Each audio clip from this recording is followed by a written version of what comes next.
Hi there.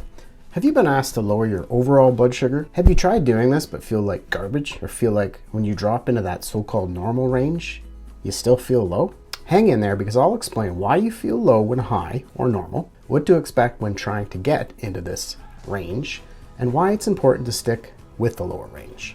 I'm Trevor from Home on the Range. I've been type 1 diabetic for 42 years, raised 2 type 1 kids, and worked in the field of diabetes education, and simply have a mission to share everything that I've learned along my journey with you. All right, let's jump in. What is pseudo hypoglycemia? Pseudo hypoglycemia, sometimes referred to as relative hypoglycemia, false hypoglycemia, or a false low, is when you experience symptoms of low blood sugar, hypoglycemia, shaky, sweaty, dizzy, unwell, headaches, despite having blood sugars that are in normal range. So what causes this? The most common cause of pseudo-hypoglycemia, or pseudo-low blood sugar, is a rapid improvement in blood sugar levels in people used to having high blood sugar levels.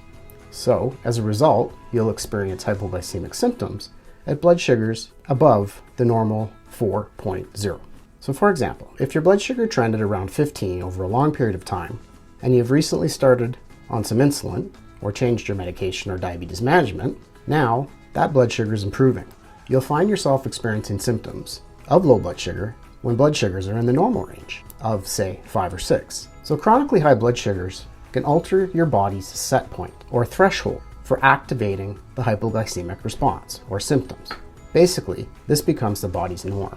I like to compare it to somebody that's moving from a tropical country to my country, Canada. A Canadian will go outside in the winter wearing shorts when it's -5.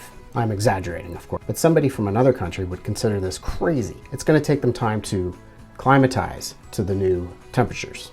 Just as you would adopt to the colder Canadian temperatures over time, moving from a warm country, the perception of hypoglycemic symptoms at higher blood sugar levels will resolve over time as your body gets used to this new normal. So what next?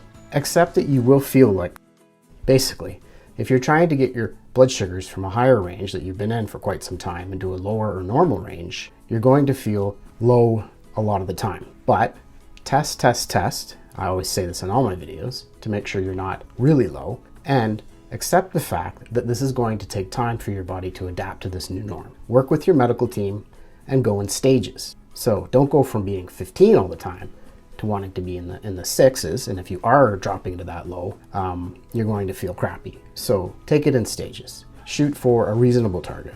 So go from 15 to 10, but work with your medical team. I am not a doctor. Always remember why you're trying to get into the normal range. This is important because I've done this in my life as a diabetic, going from being high average blood sugar over quite some time to getting into a healthier range of 4 to 7. And when I've done that, I have felt crappy. But I also understand that over time, it normalizes and why I'm doing it. I remember that if I don't do this, I'm going to end up with complications later on. So I always keep that in the back of my head if I'm going through a transition period with my diabetes. So please remember to like and subscribe to the channel so you don't miss future videos. And please leave a comment if you've had this experience yourself as a diabetic, or you know somebody that has diabetes and has brought their sugars into normal range. I welcome all comments, and I promise to check them out and answer them. So wishing you all home on the range blood sugars, and see you next time.